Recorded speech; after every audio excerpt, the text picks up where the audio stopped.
নমস্কার, আমি কৃষ্ণা। সবাইকে ওয়েলকাম করছি সাহাস কিচেনে। আজ আমি নিয়ে এসেছি একেবারে সিম্পল করে একটি পুঁইশাক ভাজি রেসিপি। অল্প করে চিংড়ি মাছ দিয়ে পুঁইশাক ভাজি করে দেখাবো, দারুণ স্বাদের। তো এখন আমি কড়াইতে একটু তেল দিয়ে দিয়েছি। তেলটা গরম হওয়ার পরে কিছুটা কালো জিরা ফোড়ন দিয়ে দিয়েছি আর কাঁচামরিচ দিয়ে দিয়েছি। আমি এখানে পেঁয়াজ রসুন ছাড়াই রান্নাটা করব।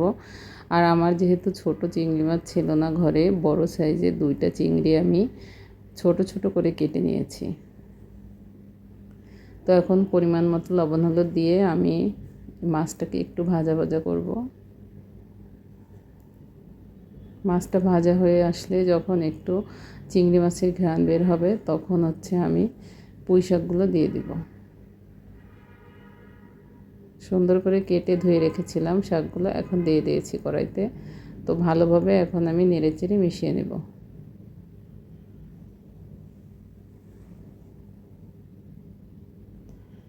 আপনারা বাসায় ট্রাই করে দেখবেন, খুবই মজাদার হয় খেতে এটা। একবারে পেঁয়াজ রসুন ইউজ করা যাবে না এটাতে, ফোড়নেরই একটা টেস্ট হবে আলাদা রকম। আর পুঁই শাকের যে নিজস্ব একটা ফ্লেভার আছে সেটাও থাকবে। ঢাকনাটা উঠিয়ে আমি একটু নাড়াচাড়া করে দিব, মানে ভালোভাবে মিশিয়ে দিব আর কি।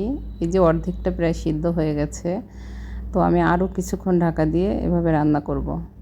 রান্নাটা খুবই সিম্পল, কিন্তু এটা স্বাদ অনেক বেশি। আপনারা অবশ্যই বাসায় ট্রাই করবেন আর আমাকে কমেন্টে জানাবেন।